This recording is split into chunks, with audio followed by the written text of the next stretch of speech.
Tacqweta, Hi. the first person, the reason this exists in a way. You know what I'm saying? I mean, like, I appreciate you coming to do this. No problem. This is really just serving as a give back, but also really just trying to deep dive into what even made people want to be a part of what this is now, because it did not start like this. You saw it from the origins, but also to tell your story and to kind of give others an insight to what led you to even continue to train when you started, some of the ups and downs on your side of things that maybe I didn't see as a trainer or anybody else saw as a trainer when we did the boot camps. Just, you know, why you continue to do it and then how you still align with everything we do today. So definitely want to just deep dive into that, but that's what this serves as. I mean, I tried to figure out a way to bring creativity into the fitness space, so it's not just trendy stuff and it's not just TikToks and reels, right? Like, that's all everybody's doing. Nobody's really sitting down with people and doing one-on-one, face-to-face testimonials because of Zoom and because of COVID. But I just said, you know what, man, you gotta take a chance. And that's what we're doing today. So we're sitting down and we're really just gonna rap about all of this, everything that's gone into it, and everything that has gone into it for you. And also, again, thank you for your contribution to me personally, not even just Unconquered Fitness, because it's more than me with Unconquered Fitness, but me personally as a trainer. I literally was almost done with this. Like, I was like, well, she keeps coming, so I gotta keep going.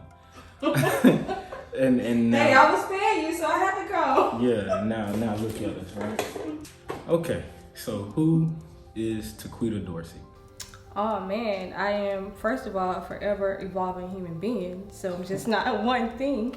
But I guess you can say I'm a shepherd, meaning that my purpose is to, you know, give back and help people. Okay. That's basically who I am. I'm a giver. So what do you do? So Tacqweta's a shepherd. Her purpose is to help people, right? But what else do you do? Like, what is your everyday? What is my everyday? Well, I get up and go to work. I have a 9 to 5 per se. So I work for Humana. I'm a part-time student, and like, I plan on becoming a physician to help people because we have a lot of disparities within our community, and one of the reasons is because people don't listen to us, and so I want to be that bridge for the healthcare disparities. Representation is really big. It really is. You know, commend you on that. Even though I stepped away from healthcare, you're still in it. Yeah, exactly. That's what I believe this is. So it's just nice and refreshing to have, you know, aspiring physicians, soon to be physicians. You will be. Amen. You'll make it. No doubt about it. But nice to have that on this side of things as well, because this is the kind of the basis of health, right? So to be able to convey that and then also be that example for your patients as you accumulate more and more throughout the years going forward, I think is very important as well. So congratulations on that. Thank you. All right, so wrapping into the next thing, now we know that your goals, your aspirations, that you're going to be a physician. How did you hear about Unconquered Fitness? Well, from the man himself. But if we want to be technical about it, Instagram, you know, he DM'd me. Well, you DM'd me on Instagram. You were grinding for your business, trying to get your name out there. And just so happened, I was looking for a trainer 2 weeks in. I was looking for a trainer, and there you go. Talk about a sign. I know, right? Like, divine intervention. God said it. And do you remember like what you wanted out of training? Not just like, you know, results, but was there something more on top of whatever results you were looking for? Like, what was your mindset going into it? Well, I really didn't have any expectations. I only wanted somebody who would hold me accountable and to guide me in my fitness journey. Okay, cool. I'm definitely that guy. Yeah. I will call you at 10 at night. This is terrible. I probably shouldn't do this, but like, you gonna get what you pay me for, and you gonna get what you pay any other trainer on Unconquered Fitness for. So Tacqweta has had many calls and many get off your asses in the gym. Even during holidays. Yeah, nah, you know what you mean. Christmas was yesterday. What you talking? Christmas was, yeah, it's the 26th. Thanksgiving was a Thursday. It's Friday now. We gotta. But on exercise now, Black Friday about walking. No. Yes. No. That don't count. It does. I mean, I can't say it. It's activity.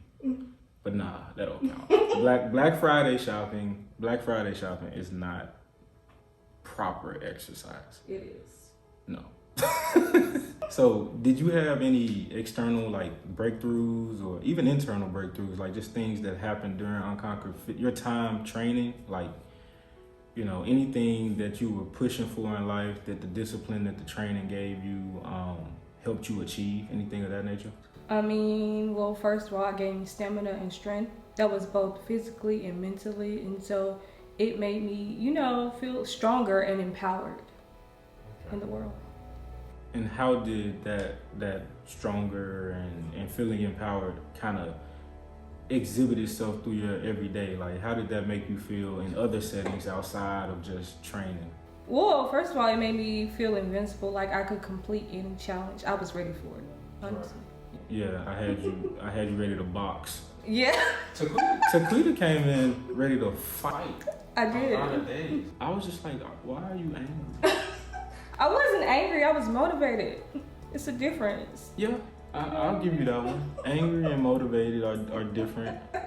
I think boxers are angry and motivated at the same time. Hey, it's a sport. It's another way of fitness.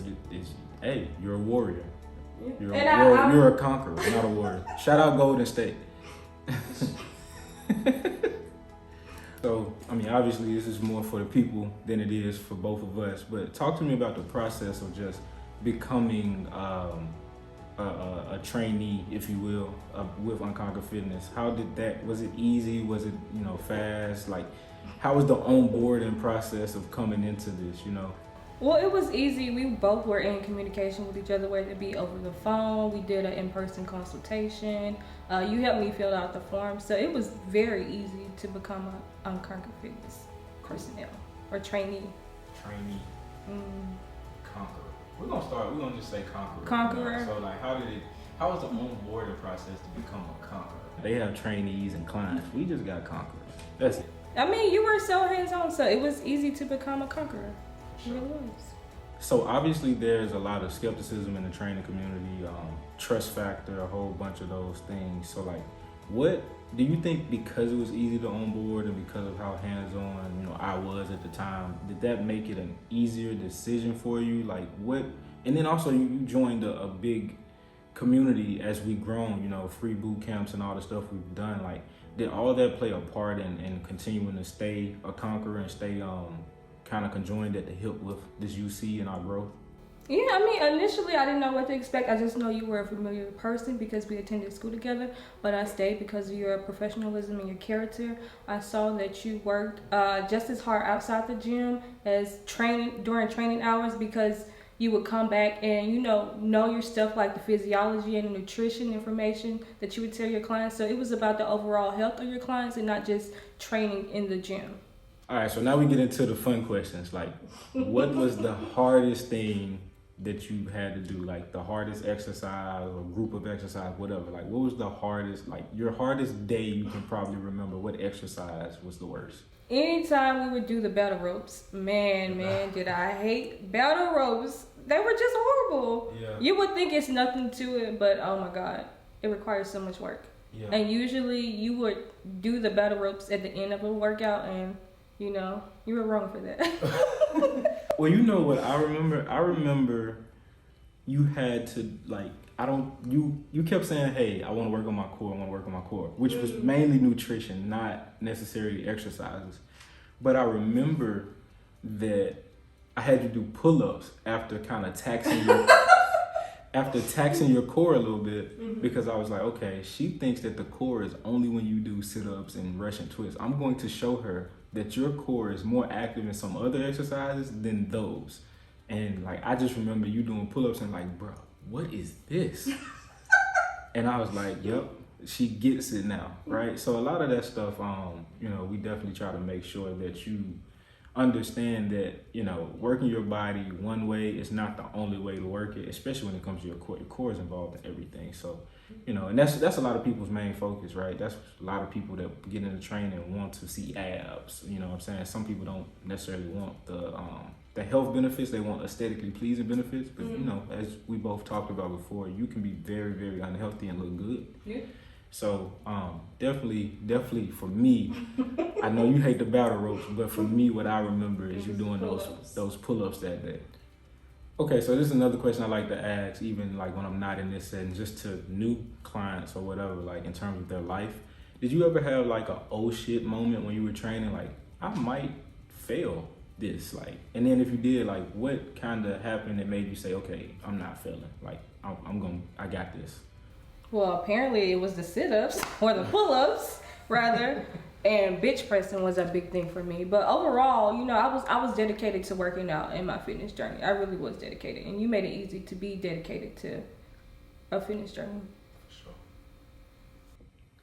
Right. And being committed is the biggest thing, right? And that has to come from within. But so how did you change? And we talked about this a little bit, but like, how did you change with that commitment? And then as far as going throughout your life, even more so, even when we've kind of teetered off and life has taken us away from each other in some ways, and me moving and stuff like that. But how has that base that we put in kind of exhibited itself throughout the rest of your life so far? And where do you think you're going in the future with all of this and all of these principles?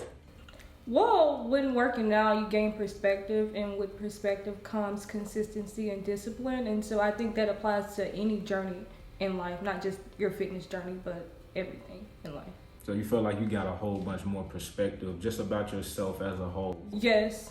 Okay. Because you're most of the time in your head, like, can I do this? Will I be able to do this? And once you do it, you realize that, all it ever takes is a try, and you just keep trying. Mm-hmm. And that's that discipline, just and consistency to keep coming back and trying new things and to get through your workout. Okay, well, Tacqweta, it's been a pleasure. Again, many thank yous to you. Again, everything's a part of the journey, but you're a huge part, and I feel like it's fitting that you are the first person that people see when it comes to any type of testimonial about Unconquered Fitness. Everything we do is a reflection of the time that me and you spent together to grow this, right? And we're still very, very small in the grand scheme of things, in my opinion, and where my aspirations are for all of this, obviously. But even with that size, the meaning is very, very big, no matter any size of the gym, right? Like, we're trying to add years to people's lives. We're trying to add a lot more value, both inside and outside the gym. We're really trying to build a family atmosphere.